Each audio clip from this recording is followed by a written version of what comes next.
Thank you, Presiding Officer. To ask the Scottish Government when it last met West College Scotland and what issues were discussed. Minister Graham Day. Thank you. The Scottish Government most recent engagement with West College Scotland was last week. On Tuesday 18th April, my officials met with members of the senior management team as part of a programme of active engagement on the interim purpose and principles for post-school education, research and skills that were published last December. The discussion focused on the college's reflections on the interim purpose and principles. Neil Bibby. Thank the Minister for that answer. Recent months have been particularly tough for Inverclyde with job losses at Amazon. Meanwhile, West College Scotland's Finnart Street campus in Greenock is expired and urgently needs replaced, but plans for a new campus keep getting kicked down the road. Does the Minister accept the need for a new college campus in Inverclyde, and will the Minister meet with me to discuss this issue as well as to support the existing estate to ensure it remains fit for purpose and compatible with net zero targets? Minister. Presiding Officer, there has been an increase in the Government's capital funding for colleges this financial year, but I do recognise the challenge faced by colleges not only around maintenance but in relation to upgrading and replacing buildings. In relation to the West of Scotland College, I am aware of issues with the Auxhall building in Paisley, where I understand the SFC's provided support of £500,000 towards a temporary rewiring solution. I also know, as Mr Bibby has alluded to, the SFC has provided financial assistance to the college to update the outline business case in relation to improving the situation at Greenock. And if an opportunity arises to meet with the college in due course, I'll be happy to accept that and discuss whatever matters they might wish to. And briefly, Marie McNair. Thank you, Presiding Officer. This SNP-led Scottish Government is providing our further education students with record levels of support, £141 million in 2021, up 54% in real terms since 2006-07. Can the Cabinet Secretary detail how this investment in the future of our young people is benefiting students such as those at West College Scotland? Briefly, Minister. Our investment continues to make a real difference to the lives of young people across Scotland by helping them to continue in their studies. West College Scotland is one of our largest colleges with over 20,000 students and provides valuable opportunities for those furthest from the workplace. They're doing really good work, and I'm delighted that we've been able to continue the level of funding for student support in this coming financial year. To ask the Scottish Government what it is doing to support the higher education sector. Minister Graham. Now, also, the 23-24 budget allocated nearly £2 billion to Scotland's universities and colleges through the Funding Council, demonstrating our commitment to supporting our learners and institutions. I welcome the recent publication by the SFC of the indicative core funding allocations for 23-24, which maintained funding levels in teaching and research despite the challenging fiscal environment. This will enable colleges and universities to move forward with their planning for the year ahead. We've kept our investment in excellent university research at current levels while increasing our investment in university innovation. Michael Mara.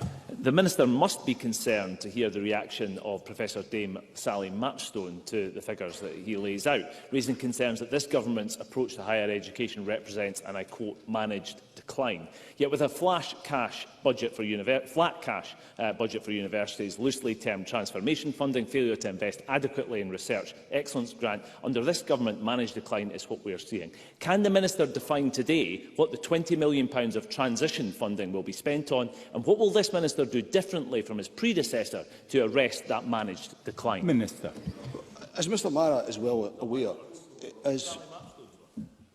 Mr Mara, please. Presiding Officer, as Mr Mara is well aware, we are in an extremely challenging environment financially, and we're working very closely to deliver the funding that the universities require, set against a very, very difficult financial backdrop. He knows that himself. We continue to spend nearly £2 billion a year on Scotland's universities and colleges through the SFC alone, despite the financial pressures faced by government. And we remain committed to the long-term success of universities and colleges, as we've demonstrated with the increase in research and innovation funding. But I recognise, he and I will disagree on this, but the flat cash settlement he refers to in the indicative allocations was against the economic backdrop as fair as it was achievable, but of course it sets challenges for our colleges and universities. And that's why I will, over the coming weeks and months, be engaging both with the representative bodies and the individual institutions. I met Sally Matchstone last week, and listening to any ideas they have for flexibilities and innovative approaches which can help them better meet the financial and practical challenges that are confronting them.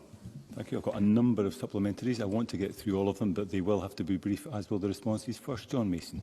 Thank you. Would the Minister agree that both our students and our universities and colleges have benefited from exchanges within Europe, both our students going there and top students coming here? And is it not ironic that Labour supports barriers between us and Europe? Minister. Since Brexit, EU students have become ineligible for funding, and as a result, there was a reduction of 64% in the numbers of students from Europe choosing to study at Scottish universities. And this reduction has undoubtedly impacted our universities. The Scottish Government welcomes the contribution that European and other international students make to our higher education sector, as well as our society, our culture and our economy. They add diversity. Any proposals from the UK Government to further restrict visa requirements for European and other international students would be deeply damaging to our world-class university sector. And Sue Webber. Thank you, and I also welcome the Minister to his new position. I met Edinburgh College last week, and they told me that they are faced with extremely difficult budgetary decisions. They tell me that they will not receive any funding for pay rises above 2%, and that every 1% over that will cost them £500,000. I know the Minister shares my concerns for Edinburgh College and other colleges facing similar situations, and given the critical role colleges play in tackling attainment and supporting our economy, can the Minister provide detail about the steps he is taking to ensure colleges are fairly funded? Free Minister. The temptation to make a political point here about the impact in the budget of the Scottish Government as a consequence of the economic incompetence of Westminster, and I have way too much respect for Sue Webber to go there. I've just highlighted to Michael Mara, I'm going to, over the next few weeks and months, be engaging directly with the colleges and universities. The financial position is extremely serious. We have the consequences of that, and so do they. But I'll be engaging directly with them and listening to any innovative ideas, things that we can do differently to support them cope with some of the financials and more practical pressures that they're facing. Briefly, Willie Rennie. I hear grumbling on the SNP benches about the managed decline. That's the words of Sally Mapstone, and she knows what she's talking about, leading one of the best universities in Scotland. But the decline is no clearer than if you look at the research performance. We used to get 15% of the UK Research Council funding. It's now down to 12.5%. What is the Minister going to do to reverse that decline? Minister. What I'm going to do is behave more constructively than Willie Rennie just did by engaging with the sector. I've met Sally Mapstone last week, and I will be in listening mode as I go around the universities and colleges, genuinely prepared to listen to any ideas they have to help address any of the challenges that they face. And briefly, Pam Goes. Thank you, Presiding Officer. There has been cash cuts to the research funding of 7 of Scotland's universities in 2023 to 2024, all of whom deliver world-leading research. Does the Minister find this to be consistent with the SNP Government's stated priority to boost research and innovation as set out in the National Strategy for Economic Transformation?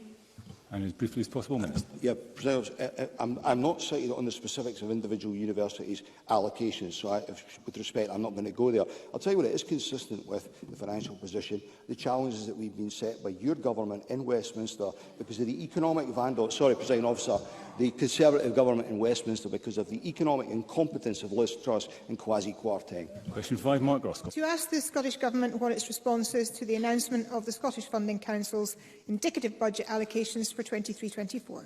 Minister Graham Day. Presiding Officer, the Scottish Government very much welcomes the publication of the 23-24 indicative core funding allocations by the Funding Council, which enables colleges and universities to move forward with their planning for the academic year. Ross McCall. I thank the Minister for that response. There is a full-blown mental health crisis unfolding in our universities. It's been previously pointed out. Last year, almost every university reported a sharp increase in the number of mental health support requests, with a number of students coming forward almost tripling compared to 10 years ago. It's therefore deeply concerning that the Scottish Funding Council is to cut 80 counsellors whose funding ended earlier this month. Colleges and universities have made it clear that this counselling will not remain in place without this financial support, and as the member was of the Education Committee, the Minister shared my concerns about the impact these cuts will have on students in desperate need of support. So what can he do in his new role, and I welcome him to that, to ensure that this vital support for our young people in our universities continues? Minister. Presiding Officer, the member's right. I do have an interest in this matter, not just as a Minister, but prior to that. Can I offer an assurance that no such decision has yet been taken? Not least of all because I have a meeting in about an hour and a half's time on this very subject. There are significant financial challenges, as we've I've alluded to earlier on. But I fully recognise the benefit that the councillors have brought to the colleges and university. I was at Queen Margaret University last week and I heard first-hand for myself. So I can make no commitment at this stage, but we do recognise the need to provide accessible mental health provision for our students, not only in the universities but in the colleges as well. And we also have a student mental health plan being developed. So I offer the reassurance, no decision has been taken on that as yet. A couple of brief supplementaries, but they will need to be brief, as will the responses. First, Bill Kidd.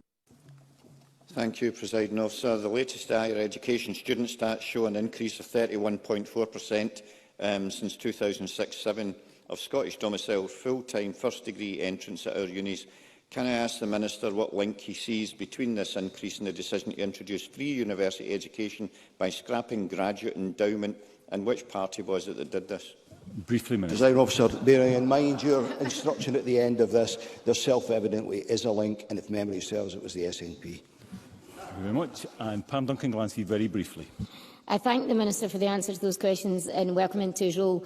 In last year's letter to the Funding Council, the Government said they expected institutions to create fair and equal society through their work as anchor organisations. The Cabinet Secretary and the Minister will be aware of UCU action to boycott marking and assessment as a result of ongoing disputes over pay and conditions, with some universities threatening up to 100% deductions on staff wages for those who participate.